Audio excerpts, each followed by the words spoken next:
Hello and welcome back to the Popular Music Podcast. My name is Michael Bell and I'm a lecturer here at the University of Northampton, specialising in music production. And today I am joined by Charlie Stoodley-Howard, a careers development consultant for your faculty over in Student Futures. Amazing. Thank you for joining us, Charlie. How have you been? All right, pretty good. Been keeping in touch with all of you guys and all of the amazing stuff coming out in the music department at the minute. I was quite, it did make me laugh when we did the Book of Mormon trip for the third years. Yes. I saw in the email chain, I thought, Charlie's coming as well. So that was a bit of a party. Oh, it was so good. Absolutely incredible. Tim is so talented and everyone just had a great time and I think learnt an awful lot. Absolutely. I think just being able to get off campus as well, even getting on the train, there's a lot of excitement there. It was.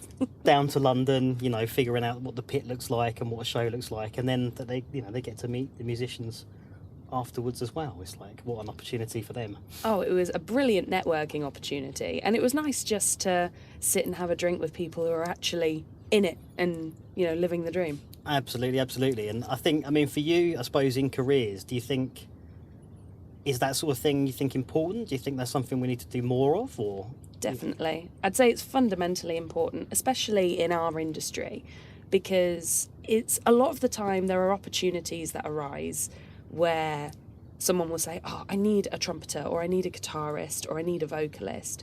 And it will always be someone else to say, I know someone who. And it's not that those opportunities are gate kept. It's that there's a level of trust there. That person's going to show up. These people are going to pay on time. And if you're already in the network, it means that you can be pulled in last minute, you can be pulled in to save the day, and then you've solidified your reputation. So having someone's number, getting to know someone over LinkedIn or anything like that is really, really useful, especially, in this day and age post-COVID, when there's so many less breakfast events where people can physically get together. I think it's definitely, it's definitely, I think, a very social network. And that can be, I suppose, quite daunting at first. So I suppose it is those, can you help me out? Yeah, I can try, I can see, let me do something. And then it goes well. And like you say, you build then the authenticity of someone who's reliable, someone who can turn up and do the part, especially within that that London sort of circuit. With Tim, it always makes me laugh how he'll just bump into people. Yes. Someone with some sort of instrument on their back running on the tube, hello, and they're going off to another show. So it seems like, in the same way, I suppose, like the recording arts would be very much everybody knows each other. Then you've got the sort of West Enders, they all know each other. Then you've got your session musicians in the studio, they all kind of know each other. I think it's definitely quite a sort of close community, which I quite like. Community is the right word, 100% the right word, because you think of like a small village. If someone is on their uppers, they can't afford to feed their kids, they're going to pull on the people around them and people are going to come save the day, and they know that person's going to pay back the favour if they're in dire straits. And the industry is 100% like that. It's a community where you're putting yourself out there saying, hey, I want to be a part of this thing, this animal. I want to be part of this machine that's just churning out this great stuff. And this is what I can do. And people are always going to need people. People are always going to need help or advice. So it's really important that students know it's okay to reach out and say, hey, can I talk to you about this? Or do you mind if I shadow you and have a look at what you really do? But also being ready to go, I can mix a track, or I can clean that up for you, or I can finish this, or I can be a roadie, so that you're physically there and taking up space, being present, even if you're not physically there because you're mixing a track, or you're doing some finishing, or you're doing some clipping, or something as simple as slowing a track down for a dancer. Suddenly you've got a connection to an entire world of performance. And it just feeds into that reputational value that you have online, in person, and just in the industry. Well, very well put. And I suppose that leads me a little bit, obviously we want to talk a little bit about you in this one, because this is Charlie's podcast. It is my podcast. It's your own podcast. So, you're in careers now with us at the University of Northampton, but your career's been very broad. Yes. I've been here, there and everywhere. I think I'm the very definition of a portfolio career. I think we've all got portfolio careers now. Most creatives are kind of, I think, quite like that. So tell us about it. Where did you kind of start? Because you've got, some musical talents yourself. I think talent might be a strong word. I've got some musical skill, which I've managed to flog to unsuspecting clients. So it all started out way back when, right in GCSEs, where I decided, this music thing's quite fun. I'm quite good at this. And I was late to the music game. A lot of my friends, I came from quite an affluent area, and I was always the poor relation. We did not have money. And all of my friends were playing piano since they were 4, or they had a vocal coach since they were 6. And I managed to get onto a scheme for kids who had nothing. And I started taking up the flute at 11 years old. So everyone by that point in secondary school was in the orchestra, and I was on grade 1. It wasn't looking good for me as a musician, but it was an outlet for me. And I just found my thing. I really liked getting into the classical music. I got into jazz and into ska. Flute ska, if you've ever heard it. It's really fun. It's bizarre, but it's really, really fun. And that led me on to discovering composition at GCSE, and that's where I really found my run. I really liked performing, but I had a lot of anxiety around performing. I much preferred to be backing everything up, but wanted to be in the music still. So composition was my outlet for that, and that led me on to conducting, went on some conducting courses, then started tutoring people to sing and play flute and all of this. And then when it came to deciding where to go for a degree, I thought, well, I need to have a job, and this tutoring thing's going really well for me as far as, teaching people how to play flute. So let's see if there's any tutoring jobs out there that'll give me an idea of where to apply. And I found someone who wanted a private tutor for their children just to sing and play flute and do some English and maths bits.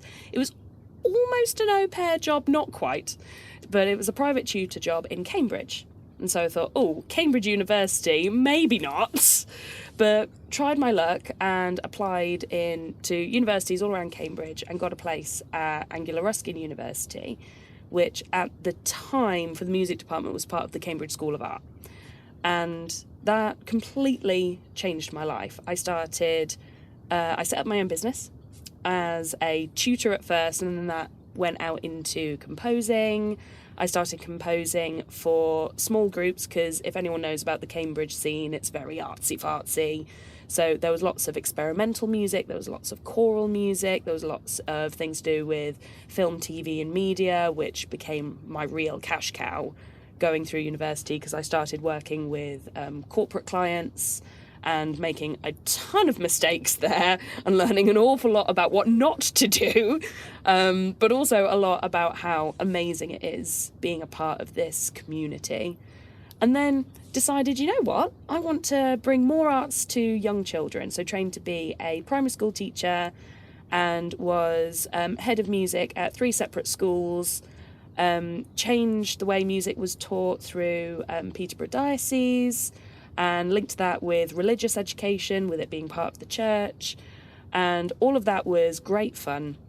And I did all of that for about 10 years and got to a point where I felt, I've made my mark. I've got the itch now, though. I want to do something different. And so ended up working with photographers and poets and spoken word artists and doing all sorts of things, which was absolutely fantastic. And kind of accidentally came back to Northampton because this is where I studied for my teacher training. And I was like, I should probably get a proper job for a time. Maybe pay some bills.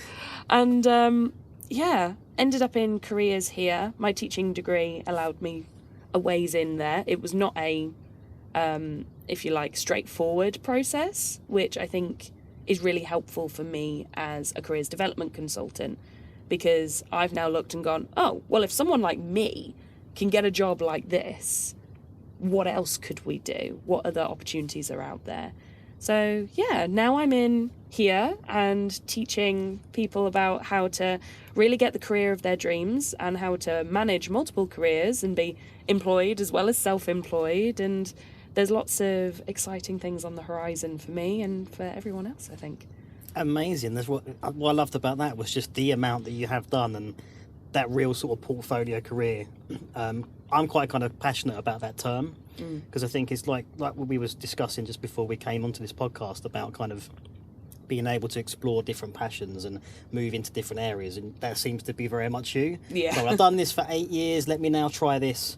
But then I think from coming in as a creative, someone who's also taught and then worked in different capacities, not just say, like you mentioned, working in the corporate environment, very, very different to say working with a band in the studio. Oh, yes. Completely different thing to manage. And then, you know, so if you're a producer, say, part of your job in a sense is to sit between being in the studio with those musicians, but then also dealing with A&R and, you know, label execs and things like that who don't always belong perhaps in the creative space in terms of the studio. Sometimes they do, but not all the time. And then, so I think you kind of come in with all that experience then into careers. It's kind of really important because you say that term portfolio career. And I mean, I remember when I first heard it and I kind of thought, well, what does that mean? And what is that? There's not, obviously you can look up the definition of a portfolio career, but let's face it, musicians, they're not always as perhaps thinking about that. They're kind of very creative and in their space and in their zone, which I love. And that's part, I think, of anyone who's creative is going to go off into their, either individually or in their group. But I'm quite passionate here at the university to, well, what do they do after that? You know, and I think you are as well in terms of, well, look, this is what I did. This has been my route. This was Mike's route. This was Stace's route. This was Mark's route. This was Tim's route.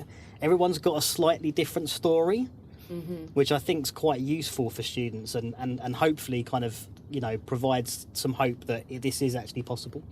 Oh, absolutely. It's also understanding that there's no one brand of success. You don't come into a degree like this and then your only way of measuring your success is, well, I'm actually touring with Queen. That's not what that is at all. As creatives, we're so versatile. And so being anywhere that makes you motivated, makes you happy and feeds you ultimately is your own success. And it's also knowing that your skills are exceptionally valuable. I think we're really good as creatives at playing down what we can do, because we're constantly comparing ourselves to other people. So we'll look saying, oh, well, they're actually a better guitarist than me, they're a better composer than me, they're a better mixer than me, they're a better producer than me. Well, actually, that doesn't matter because you're your own unique selling point. You've got everything that makes you unique, and that's what makes you valuable. I mean, you've met my fiancé, Mike. We met on that very generic music degree in Cambridge all those millions of years ago, and he's now a live sound and lighting technician. Not in a million years did he think he was going to be there. He started out on cruise ships, you know, playing the trumpet. At no point did he think he would be miking up Cardi B at Wireless. You know, it's just not what he thought he would be at. Similarly, I didn't think that I would be teaching at university in careers, not even in music, and being a clown as my Saturday job. You know, I didn't think that's how my performing career would go. But here we are, and we're ultimately happy. We're very well fed. And it's just perfect for us at this time. As soon as that changes, the career will change and we'll move on to something else. Or, as usually happens, being creatives with all of our multitude of skills, we'll get pulled into something, realise that's really fun and end up doing that instead. Definitely, I mean, with Mike, I mean, because as soon as you introduced me, and, oh, Mike does live sound, I'm like, what? You know, so we got chatting. But it's that as well, it's that realisation that some of my students are now doing as well, that, well, actually, I've got an interest, you know, and perhaps, a passion for live sound. Oh, but there's lighting. You know, so it's starting to understand that there's also, I mean, in a sense, it's kind of a or you're using your eyes as opposed to your ears, but you've still got to match up when that light happens in a musical capacity. So it's kind of a different way of approaching it, but not. And that I find that quite interesting that some of my students now are saying, oh, well, I've actually identified, you know, through the sort of employability modules we do, I've identified I could also do a bit of lighting, you know. And then Mike, I don't know, it sounds like he went in from a sound perspective, but now he's found that, again, the same sort of thing. Well, there's lighting, and then there's this area that he's doing as well, and then building those communications with say, like the stage managers, you know, and you do a good job there, they're going to remember you, etc., etc., and the networking sort of continues to grow.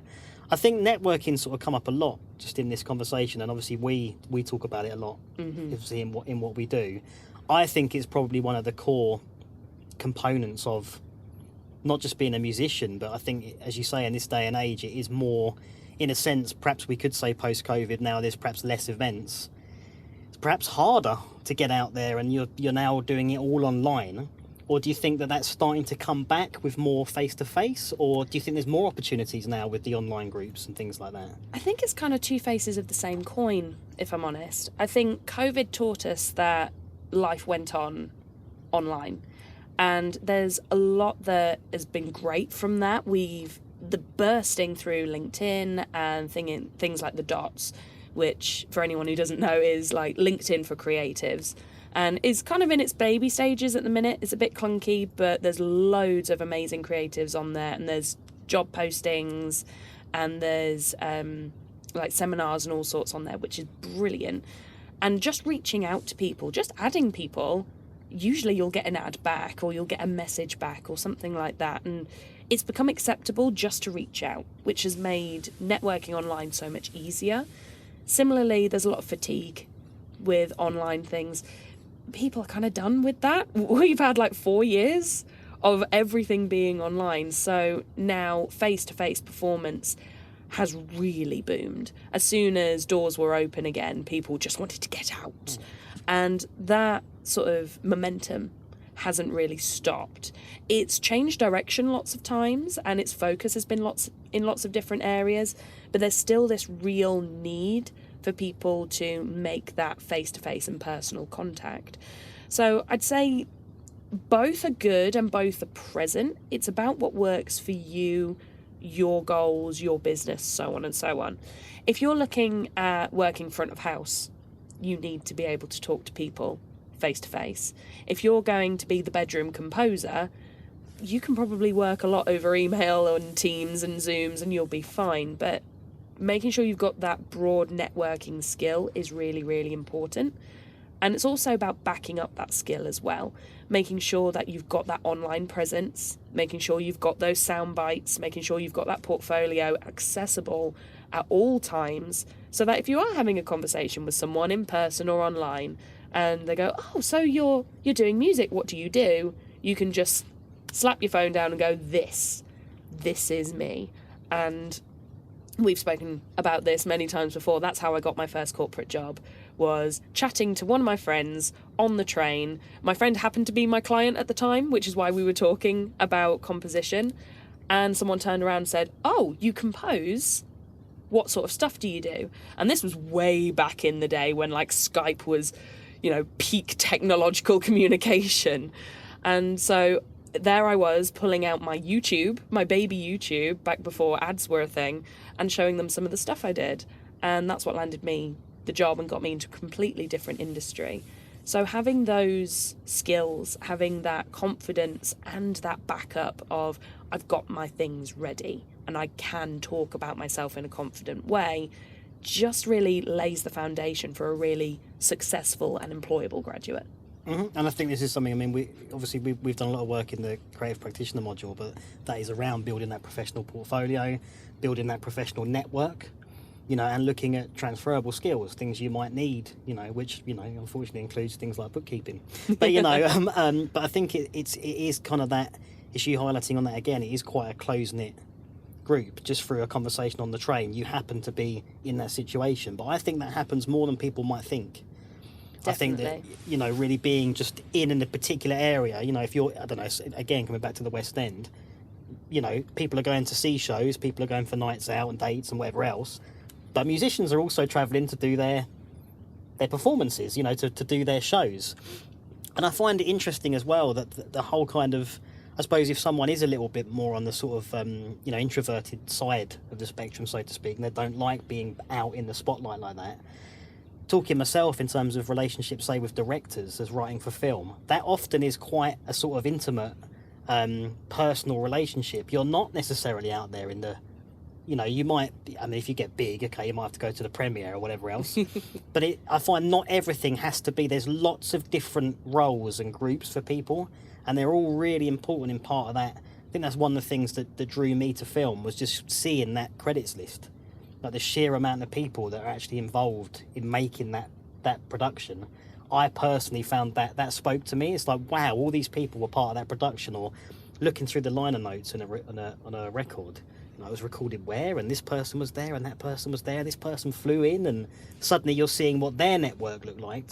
And if you're nerdy like me, you can track that team. You know, so, oh, this same group then went and produced this, say, or this same musician was on this record and that record and that record.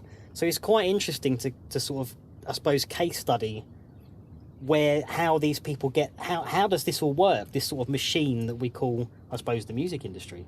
And the thing is, as you say, it's so broad, and it's changing every single day. There'll be roles in 5 years that just don't exist right now in the music industry, and that's really exciting.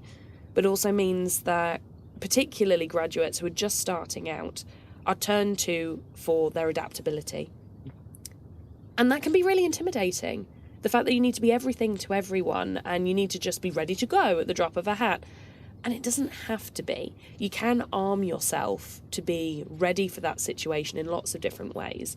My favourite is basically grabbing a coffee with someone like you and talking through your experiences and who you've met and all the people who are on your peripheral. Because when I used to do opera singing at university, I would be very much in my own headspace, think, okay, I've got to learn this music, I've got to be on at this time, these are my cues.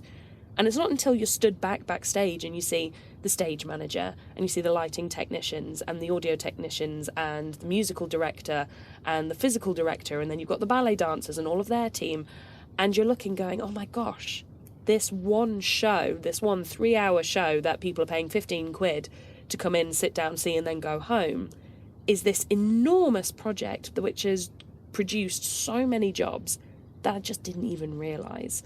And unless you talk to people who have been in that situation, or you go and you shadow people who are in that situation, or you go and just experience the industry itself, you can never know the true breadth of what is out there. And there could be something out there which you think, you know what, that's my thing. I'm going to be the musical director. I'm going to be the capper. I'm going to be the runner. I'm going to be the whoever. And being armed with that knowledge takes away a lot of the anxiety. You know that if you're going to be a set musician, someone could call you up at 11 o'clock in the evening and say, hey, can you be in Scotland in the morning? And if that's your jam, yeah, you can be in Scotland in the morning because you're ready to go. If that isn't your jam, and someone calls you up, say, look, my composer's let me down, would you be able to compose this thing, this jingle, this whatever? Okay, yeah, sure, I can do that for you. And it's just about being present and being aware of what could be expected of you, so that when things do go wrong, and they often do, people change their minds, you know, circumstances change, or when the industry shifts and there's a big focus on, say, stage show, or a big focus on alternative music or whatever, you're able to move with that and adapt and still maintain you in that whole situation. Definitely. I mean, I think even just sort of coming into Northampton, you look at just the talent that's here. You know, not just on the music programs, obviously coming into careers, going into creative film, looking into games and things like that, or the photography or law. It just grows the opportunities for students, I suppose, to collaborate there and build their teams while they're here. You know, is something that I always push to try and do. And I think on the live circuit we discussed, you know, perhaps sort of 10 odd minutes ago, so much live music going on in Northampton. It's unbelievable. I would say almost every night of the week you'll be able to find some music somewhere in a venue in Northampton. So much opportunity to get out there. Definitely. And the thing is, that's deep-rooted in Northampton's history, because Northampton was one of the original university towns way back when, with Oxford and Cambridge, until we upset the king and then we weren't allowed to have a university anymore. But from that came the strong link to the church, which has a strong link to worship and artistry and music. And so it's just been the lifeblood of Northampton for so long. Everybody remembers us for shoes, and quite right, we are a shoe making town. That is our chief industry. But there were people that made those shoes, and they had communities, and they had faith, and they had festivals, and all of this comes back to that deep love of the arts and theatre and singing and physical art and productive art and expressive art, and it's all right here. You just need to go out and look for it. I think it's one of my third year students is doing a live surround sound performance in a Northamptonshire church, and it's like 1,000 years old. I think I could be wrong here, but I believe that perhaps one of those meetings with the king you mentioned when we upset him could have even been in that town hall, in that place when we were reflecting on that. So it takes it right back again. 1,000 years later or whatever, we're performing with 6-way surround sound or whatever else in the church, which I really like. I think it's excellent. I'm really looking forward to that performance. So, and the fact that the church were completely open to it. Absolutely, come on in, and I think we can try and get sort of 50, 60 people there for that. It sounds like it's going to be incredible. The thing is, Northampton has always been very open to experimentation, to industry, to change. And it means that sometimes, if you look at our high street, sometimes we can be hit hard because we'll take a risk. And other times we can really flourish, such as taking on the leatherworks and being the shoemaking capital of the UK. That fed into the industry of Northampton for hundreds and hundreds of years, and that then branched out to fashion, it branched out to arts, it branched out to music. You can pretty much go anywhere in Northampton at the minute and say, look, I really want to do this project. Is there any way I could use the front of your storefront? Is there any way I could take this section of car park up for this and this and this? And there's going to be someone who says yes. There's going to be someone who says yes, because it's all about that excitement and that change and that drive, which I think is really rare to find in a place outside of London, Birmingham, Manchester, where you're expecting this crazy stuff to be happening all the time. For such a small town in such a small county, we've really got so much going on, and it's really great that we can just make use of all of it. Definitely, and I think going back to what you said about the whole, obviously with the rise of social media, it can be quite deflating. I mean, I've done it myself. You compose a track you're really happy with, you think it sounds great. You shut down your computer for the night, you go on Instagram, suddenly something pops up where someone's written a track which you think is way better than, it sounds way better, it's way more complex in the composition, it's way more nuanced, it's the cello sounds amazing, and then you're deflated in that sense. And I always try and, like as you've said there, try and find somewhere to study and to put yourself in where, no, you're going to be the best singer in Northampton at the minute, or the best guitarist in Northampton at the minute, or the best guitarist in the Midlands, let's say. Try and almost hone that down and build your community within where you are. And that's some of them, and it's really interesting to see the students. Some of them are starting record. You saw with me a couple of weeks ago, they're doing record labels, or they're starting to play piano in restaurants. Or starting up coaching, vocal coaching, or singing lessons, in all sorts of singer-songwriting. It just goes on and on and on to kind of see how they're managing to build that, and some of them very successfully. Even in their kind of second years. And I suppose to bring it back to careers, what I love as well is you get to see them then in their third years with the interviews. So I suppose it might be good to talk a little bit around that, kind of where the support we give our students through careers, both while they're here and when they've left us with their shiny first certificates. Oh yes.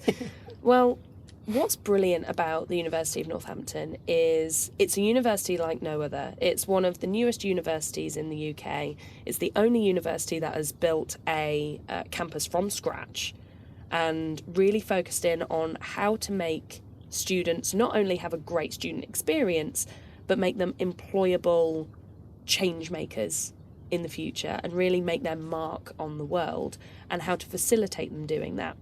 So for that, we've now got a new directorate called Student Futures, which is basically an umbrella term for multiple teams that help students achieve that future and to get the career of their dreams and to basically be happy and put that positivity out into the world. Within Student Futures, we've got several teams. We've got our placements team, which deals with helping students secure placements and the legal side of placements and doing all of that, which is great for our nursing and for our teaching and all sorts like this. But it's also great for any other course where you need to get on a placement and you need that sort of liaison between an employer and yourself. So the placements team do amazing work. There's uni temps, which help students get part-time work and pad out their CV and get all that extra experience. And all of that is fantastic, besides the fact they also get a slightly better rate of pay than other places. So that's always a good shout. We also have our alumni team who deal with everyone when they've left. So we've got our alumni team there to support graduates and postgraduates who maybe want to develop their skills a bit more or want to work with the university or anything like that. There's a team there specifically for when everyone's gone. So you know that we're never really out of your lives. And then the other two teams are the careers and employability team, which is my team. And we're the boring people. We're the people who are there to help with job search and opportunity recognition and skills for becoming more employable and CVs, applications, all that sort of stuff. And then you've got Changemaker, who work really, really closely with us. And they're all about the social impact side, about the volunteering, about getting that great experience behind you, but also putting you out there and making your mark or starting to make your mark. And those teams together provide a sort of melting pot of support for students who maybe have no idea what they want to do. They took on this degree because they loved doing it and have no plan other than that. Right to the other end of the spectrum of someone saying, I want this job in this studio doing this thing. And they've got support to help them achieve at whatever point they are on that spectrum and to do it really, really well. And this is all aside from the incredible stuff that all you guys do in the classroom, where they're getting all of that amazing academic learning from industry professionals, like cutting edge stuff that they can't get anywhere else. And then they've got someone like me there saying, hey, you can actually take this and you can feed this into your CV, you can get experience here, here and here, and all of this will build up to that role with Warner Brothers, to that role in the West End, to that role on the Birmingham circuit, whatever that ambition is. And it can literally be anything. And another great part of that, I don't know, I've been talking about this, I could talk about careers forever, but a great part of that is the fact we have our employability promise. And that basically means anybody who graduates from Northampton University automatically gets career support for life. So anybody who's listening to this podcast right now can give me a call at any point in the future, and if they need career support, they've got it for free. And if you're looking for a careers coach later on in life, you're going to set yourself back thousands of pounds, and you're never going to shed a penny out for this service, because Northampton's so committed to making their students and their graduates as employable as possible.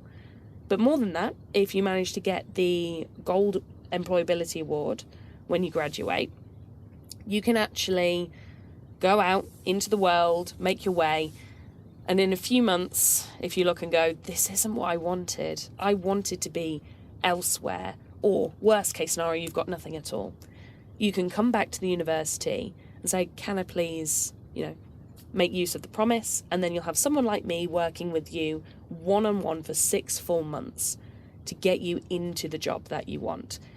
If at the end of that 6 months you're still not where you want to be, heaven forbid, the university finds you a paid placement, guaranteeing you a job before you're a year out of university. And no other university offers this. And for our creatives, I think that's an incredible safety net, because a lot of us will be going into self-employment, a lot of us will be throwing ourselves out into the industry, and it can be hard starting out and building that network from scratch. So having that safety net there and knowing that there's so much support you can draw on whilst you're here and when you leave is really, really comforting, I think, for students. I think it's excellent, and I think for me as well, with the industry modules I teach, for me to have that support as well, so I can well, you should go and network, you should go and speak to Charlie. That's your first port of networking. And by the way, she's coming in next week to do a talk with you, and we're going to be talking about elevator pitches, and we did our flash presentations, didn't we, just before the Easter break.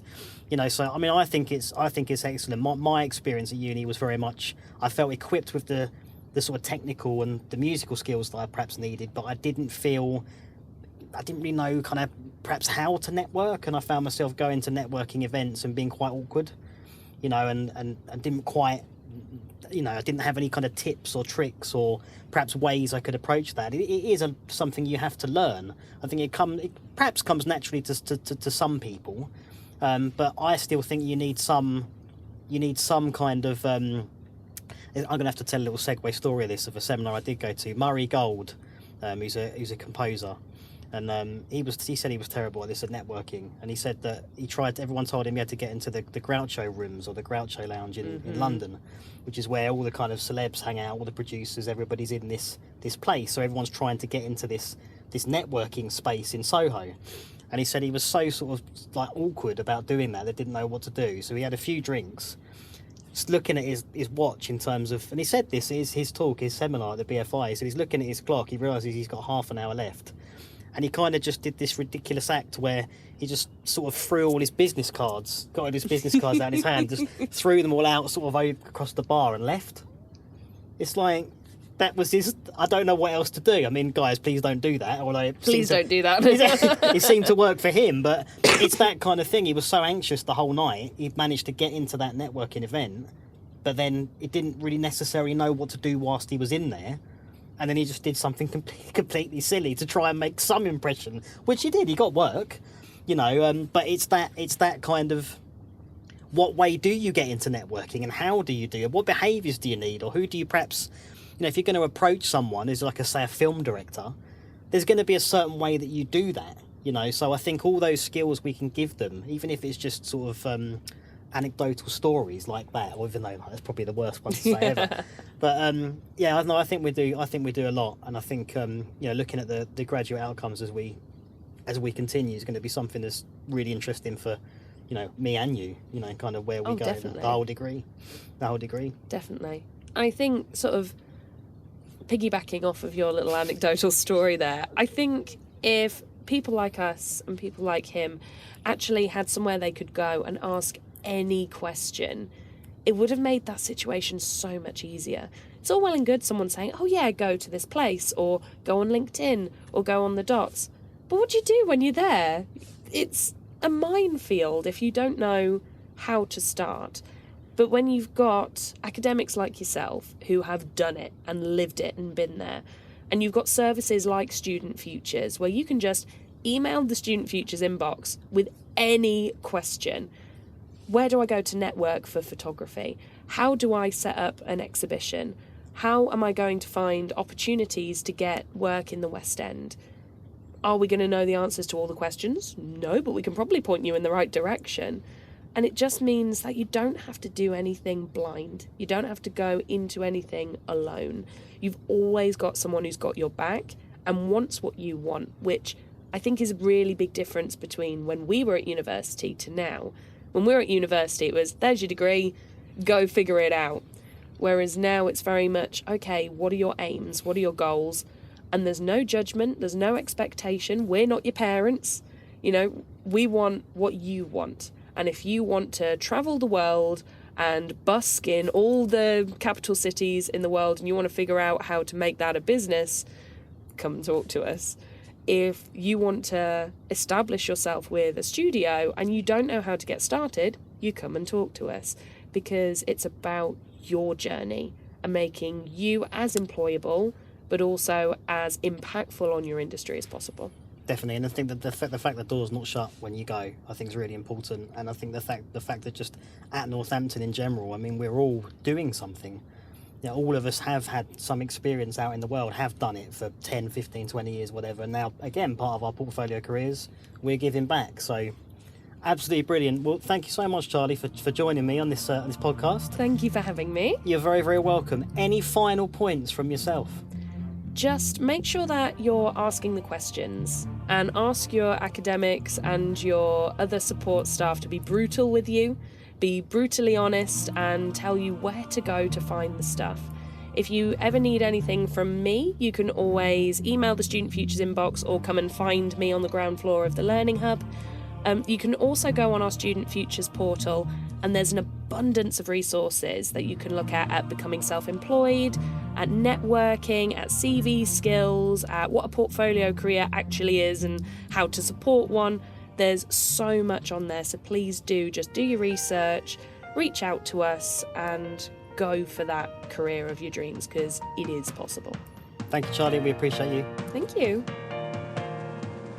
Thanks very much for listening to this latest episode of the Popular Music Podcast. If you have enjoyed it, please like and subscribe to the channel, and of course leave any comments in the box below. We will see you soon. Bye bye.